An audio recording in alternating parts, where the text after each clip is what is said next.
చూడండి, వాక్యంలోనికి వెళ్దాం. మత్తయి సువార్త 1వ అధ్యాయము 21వ వాక్యాన్ని దయచేసి అందరూ కూడా చూడాలని తెలియజేస్తూ ఉన్నాను.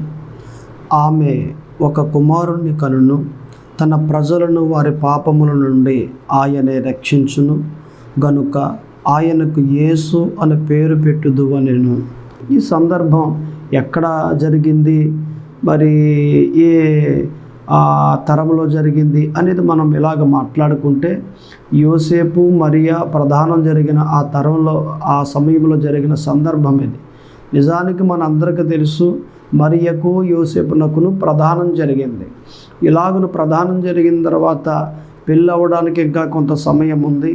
ఈలోగానే ఒక వార్త యోసేపు దగ్గరకు వచ్చింది. యోసేపు, ఇదిగో నువ్వు ప్రదానం చేసుకున్నావు కదా ఒక అమ్మాయిని, ఆ మరియ ఇప్పుడు ఎలా ఉంది అంటే గర్భవతిగా ఉంది, ఆమె ఎవరితో తప్పు చేసింది, అటువంటి అమ్మాయిని నువ్వు పెళ్లి చేసుకుంటావా అని ఇలాగున యోసేపు దగ్గరకు వచ్చి బహుశా ఎవరో ఒకరు చెప్పారు. ఈ మాట విన్న యోసేపు ఆలోచనలో పడిపోయి అరే మరి చాలా నీతిమంతురాలు అనుకున్నాను, మరి చాలా మంచిదనుకున్నాను, నేను ప్రదానం చేసుకున్నాను పెళ్లి చేసుకుందామని. తీరా చూస్తే గర్భవతిగా ఉందా, ఎవరితో తప్పు చేసిందో ఏంటో, సర్లే నేను రహస్యంగా వదిలేయాలి ఈమెను, ఎందుకంటే నలుగురిలో వదిలేస్తే ఈమె అలరపాలు అయిపోతుంది కదా, ఆమెను అలాగున అలర చేయటం నాకు ఇష్టం లేదు, ఈమెను రహస్యంగా వదిలేయాలి అని తనలో తాను ఆలోచన చేసుకుంటూ ఉన్నాడు.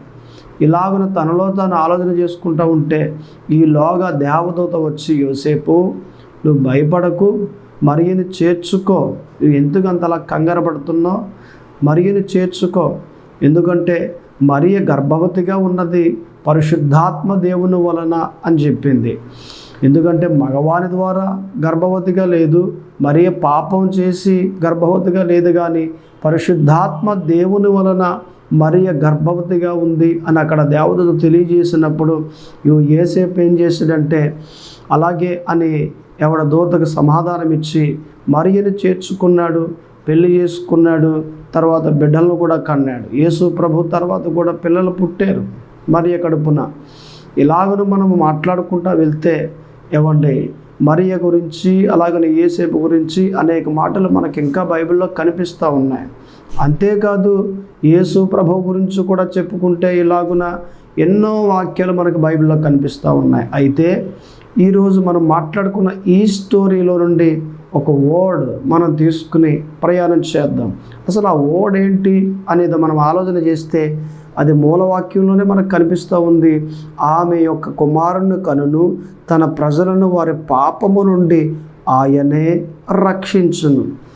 ఇప్పుడు చూడండి, నిజానికి యోసేపు దగ్గరకు వచ్చి ఈ దూత ఏమని మాట్లాడుతూ ఉంది, ఆమె ఒక కుమారుని కంటది, ఆ కుమారుడు ప్రజలందరినీ పాపము నుండి రక్షిస్తాడు అని చెప్పాడు.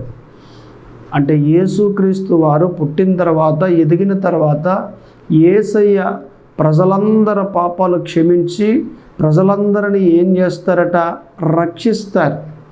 అందుకే ఆయనకు ఒక పేరుంది, రక్షకుడు అనే పేరుంది. ఈ మాట ప్రకారంగా మనం ఆలోచన చేస్తే యేసుక్రీస్తు వారు భూలోకానికి ఎందుకు వచ్చారు అనే మాట మనం మాట్లాడుకుంటే, పాపులను రక్షించడానికి యేసుక్రీస్తు వారు వచ్చారు. ఆయన వచ్చి ఎందరినో కాపాడాడు, ఎందరినో రక్షించాడు. ఆ గుంపులో మనం కూడా ఉన్నాం. యేసయ్య రావడాన్ని బట్టే మనం బ్రతికాం, యేసయ్య రావడాన్ని బట్టే మనం కాపాడబడ్డాం, యేసయ్య రావడాన్ని బట్టే మనం రక్షింపబడ్డాం. యేసయ్య కానీ రాకపోతే ఈ బ్రతుకు, ఈ జీవం అనేది మనకు లేదు.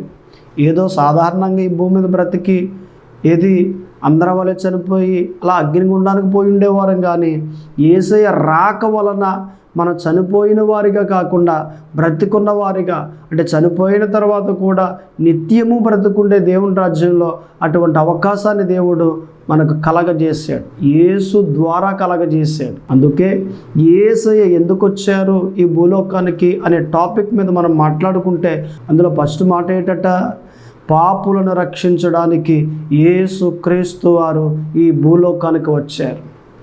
ఎస్, అవునండి. ఈ నెలది డిసెంబర్ నెల.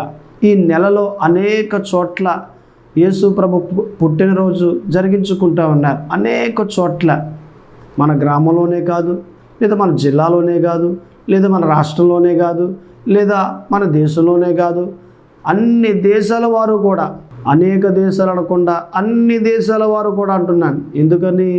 ప్రపంచంలో ఎన్ని దేశాలు ఉన్నాయో అన్ని దేశాల వారు కూడా యేసు ప్రభు పుట్టినరోజు చేస్తూ ఉన్నారు. క్రిస్మస్ జరగలేని దేశం అంటూ ఒకటి కూడా లేదు. అంతలాగున ఈ డిసెంబర్ నెలలో క్రిస్మస్లు జరుగుతూ ఉన్నాయి. ఎంత సంతోషంగా, ఎంత ఆనందంగా ఏమండి సంఘం గడుపుతూ ఉంది. ఈ టైంలో ఎలా ఉండాలి? మనం సంతోషంగా ఉండాలి, ఆనందంగా ఉండాలి. క్రిస్మస్ అంటేనే ఆనందం, క్రిస్మస్ అంటేనే సంతోషం.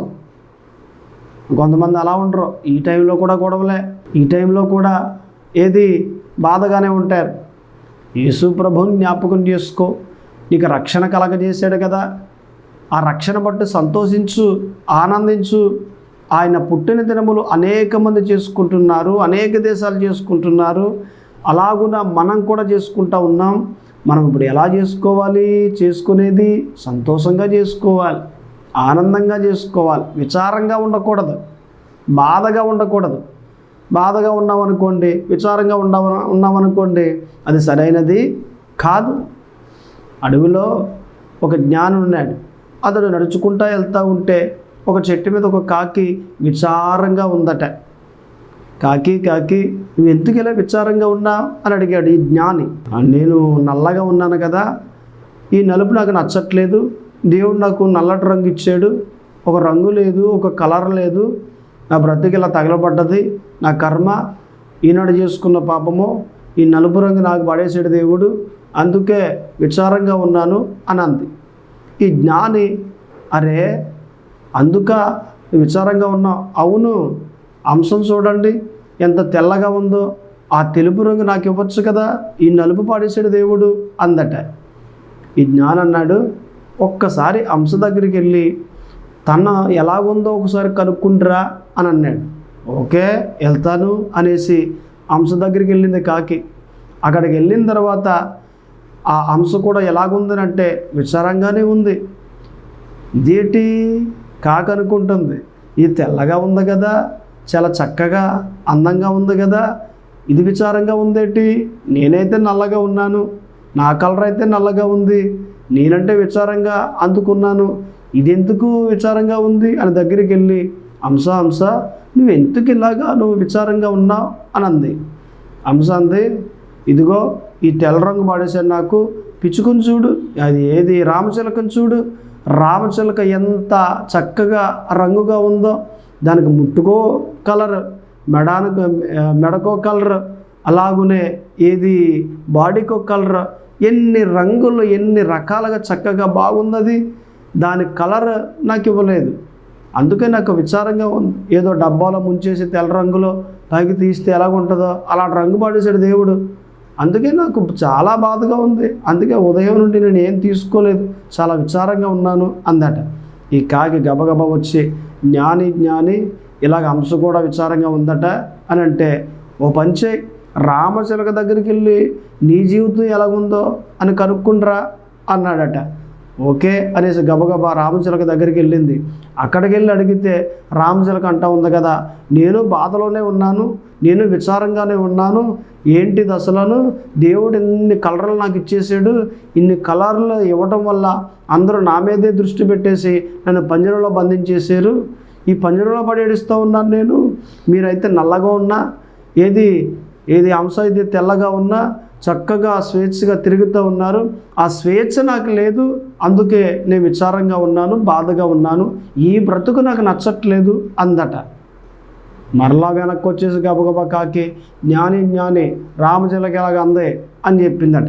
మరే నీకు అర్థమైంది కదా, ప్రతిదీ విచారంగానే ఉంది, ప్రతిదీ బాధగానే ఉంది, ఏది సంతోషంగా ఉంది, ఏది సంతోషంగా లేదు. ఎవరైతే ఏది తృప్తికరంగా ఉన్నదాన్ని బట్టి తృప్తికరంగా బ్రతుకుతారో వారు నిజమైన విశ్వాసులు, వారు నిజమైన జీవితాన్ని అనుభవిస్తూ ఉన్నారు అని చెప్పాడు.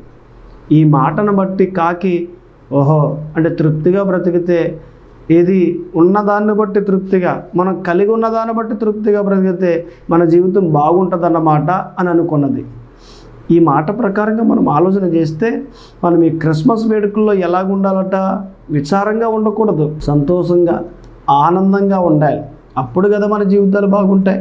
మన జీవితాలు ఎప్పుడు బాగుంటాయి అని అంటే దేవునిలో ఆనందిస్తూ, క్రీస్తునందు ఆనందిస్తూ, యేసునందు సంతోషిస్తూ మనం బ్రతకాలి. అప్పుడు మన జీవితాలు బాగుంటాయి.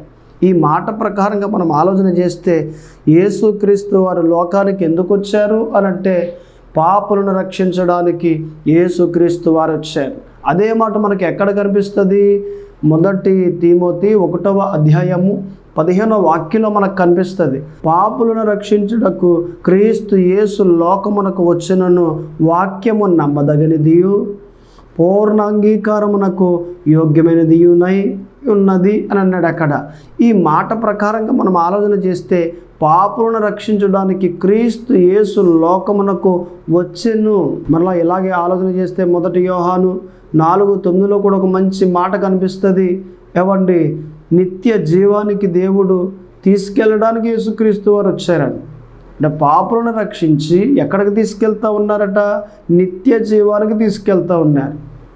యేసయ్య ఎందుకు వచ్చాడు అనేది ఒక్క మాటలో మనం మాట్లాడుకుంటే, ఏవండి, పాపులను రక్షించడానికి యేసుక్రీస్తు వారు వచ్చారు.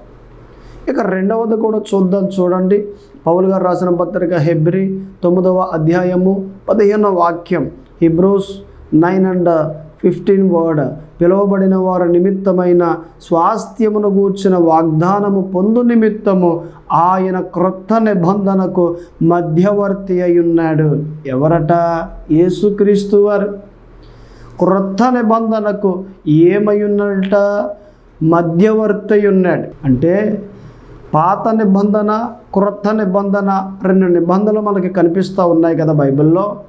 పాత నిబంధన గ్రంథం మోసే ద్వారా వచ్చింది. దేవదూతల ద్వారా, మోసే ద్వారా దేవుడు మరి పాత నిబంధన గ్రంథం ఇచ్చినట్లుగా బైబిల్లో వ్రాయబడి ఉంది కదా. మరి క్రొత్త నిబంధన ఎవరి ద్వారా వచ్చింది? మన యేసయ్య ద్వారా వచ్చింది. అసలు క్రొత్త నిబంధన దేనికండి? ఆల్రెడీ ఒక నిబంధన ఉంది కదా, ఆ నిబంధన ప్రకారంగా సరిపోద్ది కదా అని అంటే, ఆ నిబంధన ప్రకారంగా ఎవరు దేవుని రాజ్యం వెళ్ళలేకపోతున్నారని దేవుడు మరలా ఇంకొక నిబంధన సృష్టించి యేసు ద్వారా పంపించారు దాన్ని. అందుకే యేసయ్య క్రొత్త నిబంధనకు మధ్యవర్తి అయి ఉన్నాడు. ఆయన తీసుకొచ్చారు క్రొత్త నిబంధన. యేసుక్రీస్తు వారు ఎందుకు వచ్చారు ఈ భూలోకానికి అని అంటే క్రొత్త నిబంధన ఇవ్వడానికి యేసుక్రీస్తు వారు వచ్చారు. క్రొత్త నిబంధన, ఈ నిబంధన మనకు జీవాన్ని కలగజేసింది. పాత నిబంధన మనుషులు చంపేస్తూ ఉంటే క్రొత్త నిబంధన మనుషులకు జీవాన్ని పోసింది. అందుకే ఒక మాట ఉంటుంది. ఏ మాటనంటే అక్షరము చంపును కానీ ఆత్మ జీవింపచేయును. అంటే అక్షరం ఏం చేస్తూ ఉంది? మనుషుల్ని చంపేస్తూ ఉంది.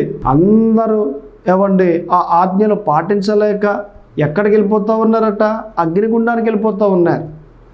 అప్పుడే దేవుడు జ్ఞాపకం చేసుకుని మనలను క్రొత్త నిబంధన యేసు ద్వారా పంపించారు. అప్పుడు మనందరికీ జీవం కలిగింది, రక్షణ కలిగింది. యేసయ్య సిలువలో ప్రాణాన్ని పెట్టి మనందరి పాపాలు కడిగేసి ఈ నిబంధన ద్వారా మనందరినీ కాపాడాడు, రక్షణ కలగజేసాడు.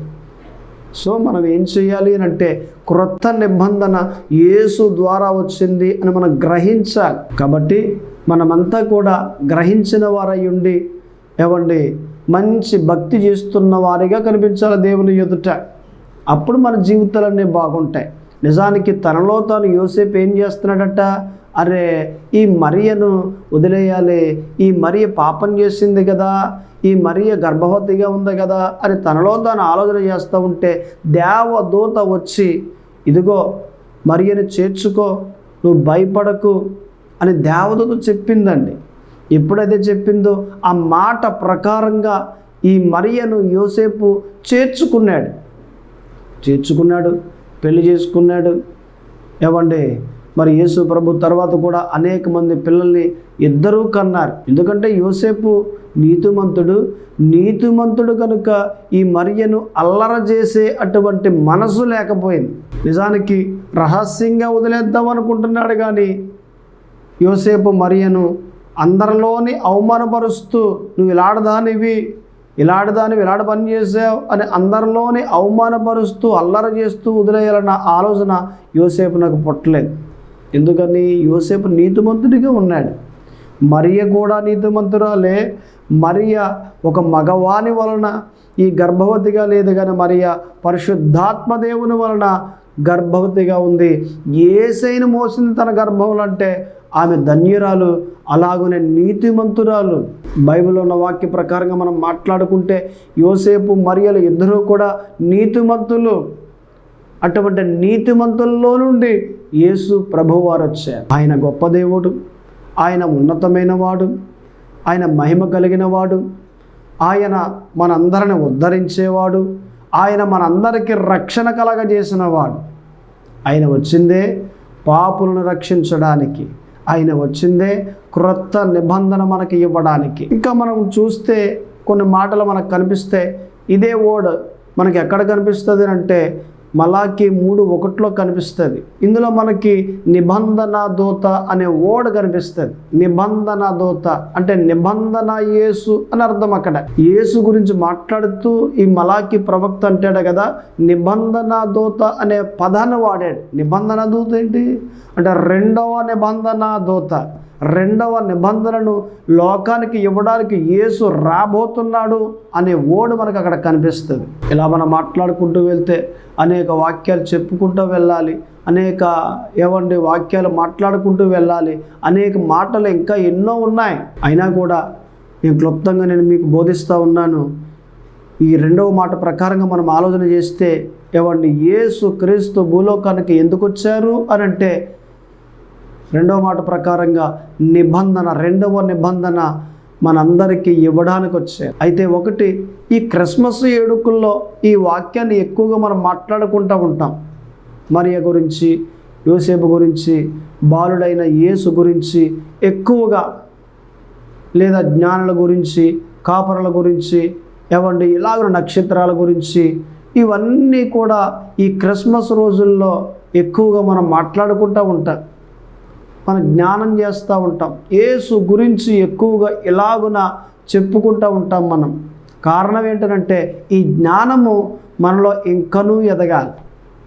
మీరు నేర్చుకోవాల్సిన మీరు నేర్చుకోవాలి, నేను నేర్చుకోవాల్సిన నేను నేర్చుకోవాలి దేవుని దగ్గర. ఇలాగున మనమంతా కూడా ఈ బాలుడైన యేసు గురించి ఎన్నో మనం నేర్చుకున్న వారై ఉండాలి, నేర్చుకునేవారిగా ఉండాలి. ఎప్పుడైనా నేర్చుకునేటప్పుడు నేర్చుకునే విధేయత మీకుండాలి, నేర్చుకునే విధేయత నాకుండాలి. నాకు అన్నీ తెలుసు అన్నట్లుగా ఉండకూడదు. నేను నేర్చుకుంటా అని మనమంతా కూడా నేర్చుకోవడానికి మనసు కలిగి ముందుకు సాగాలి. అప్పుడు దేవుడు ఎన్నో మర్మములన్నీ కూడా నేర్పిస్తాడు. అంతేగాని నాకు అన్నీ తెలుసు, పాస్టర్ గారు దావీదు గురించి మొదలుపెట్టారా, దావీదు గురించి నాకు అంతా తెలుసు, ఇలా మాట్లాడుకుంటారు కొంతమంది ఇలా మాట్లాడతారు. అబ్రాహాము గురించి నాకు తెలియకపోవడం ఏంటి? అబ్రాహాం గురించి నాకు బాగా తెలుసు, ఆయన ఎప్పుడు అబ్రాహాం గురించి చెప్తూ ఉంటాడు, నాకు తెలుసు అవన్నీ. ఇలా మాట్లాడతారు, పక్క వారితో ఇలా మాట్లాడతారు. ఏం తెలుసు మనకి? ఏం తెలుసు అండి? తెలుసుకోవాల్సినది కొండంతా, తెలిసింది గోరంతా. దేవుడి దగ్గర ఉన్న జ్ఞానం అంతా మనకు తెలిసిపోయిందా? ఎక్కడ తెలిసిపోయింది? బైబిల్ అంతా మనకు తెలిసిపోయిందా? ఒక మారంతా ఆదికాండం నుండి ప్రకటన గ్రంథం వరకు అని అంటే చెప్పగలమా? మహాసముద్రం వంటిది బైబిల్ ఒక మారు చదివిన తర్వాత రెండవ మారు మరలా చదువుతూ ఉంటే మరలా క్రొత్త విషయాలన్నీ దొరుకుతూ ఉంటాయి. ఒక మారు బైబిల్ పూర్తి అయిపోయింది, అంతా నేను చదివేశానులే అనుకోవడానికి వీల్లేదు, అంతా నాకు తెలిసిపోయిందిలే అనుకోవడానికి వీల్లేదు. మరలా చదువుతూ ఉంటే కొన్ని క్రొత్త విషయాలు మరలా కనిపిస్తూ ఉంటాయి. ఎందుకంటే మొదటిగా చదివినప్పుడు ఆ మాటలు చదివేం కానీ ఆ మాటలు మన మనసులోనికి ఎక్కలేదు. ఇలాగున నువ్వు ఎన్ని మార్లు చదువు, రెండవ మారు, మూడవ మారు, నాలుగవ మారులు జీవితాంతకాలం నువ్వు చదువుతూ ఉంటే జీవితాంతకాలం క్రొత్త విషయాలు నీకు దొరుకుతూనే ఉంటాయి.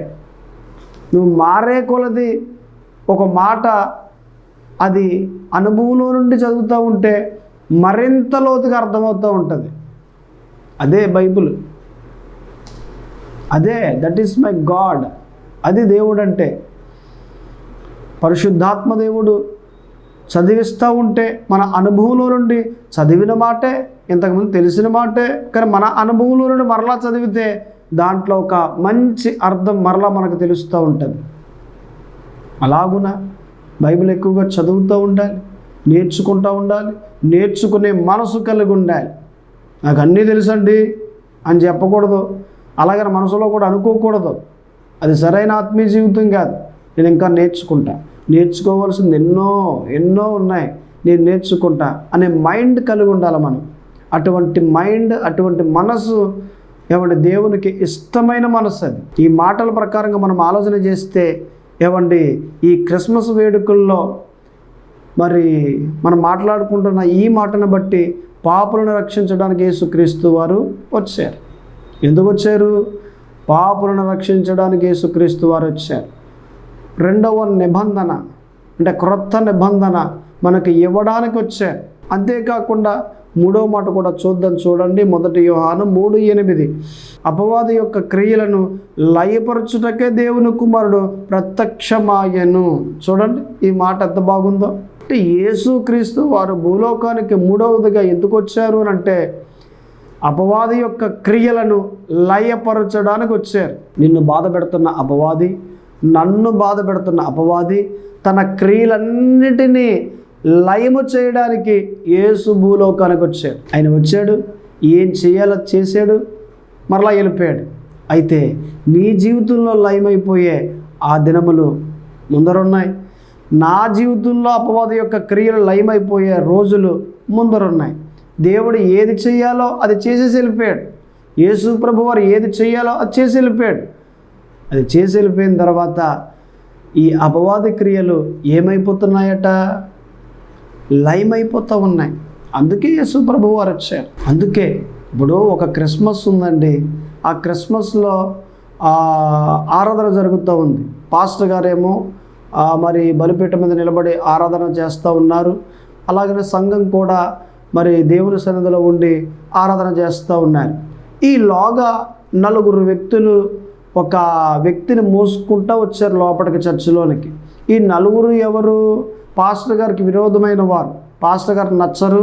ఆ 4 ఏమని మాట్లాడుకున్నారంటే, ఒరే వీడు 3 సంవత్సరాల నుంచి మంచం మీద పడున్నాడు కదా, 2 కాళ్ళు చచ్చిపడిపోయాయి కదా, ఇప్పుడు ఈయన కానీ తీసుకెళ్ళామంటే ప్రార్థన చేయమని అడిగేమనంటే ఆయన ప్రార్థన చేస్తాడు, కాళ్ళు రావు కదా, అందరిలోని అవమానపరిచినట్లుగా అవుద్ది, సంఘం అంతా చూస్తారు కదా, ఇక పాస్టర్ తల ఎత్తుకోలేడు, ఆ పని చేద్దాంరా, వీడికి ఎలాగా కాళ్ళు రావు, డాక్టర్లు చెప్పేశారు కదా, ఇతనికి కాళ్ళు చచ్చిపడిపోయాయి, ఇక ట్యాబ్లెట్లు వాడిన సుఖం లేదు, ఇంతే జీవితాంతకాలం ఇలాగే ఉంటాడని చెప్పేశారు కదా, ఖచ్చితంగా ఆయన ప్రార్థన చేసినా కూడా బాగురాదు, బాగుపడడు, వెళ్దాంరా ఒక వారు తీసుకుని ఈ పాస్టర్ని మనం అవమానం చేద్దాంరా, అవమానపరిచిద్దాంరా అని మాట్లాడుకుని ఈ వ్యక్తిని తీసుకొచ్చారు. ఇంతగా పాస్టర్ గారు ఎక్కడున్నారు?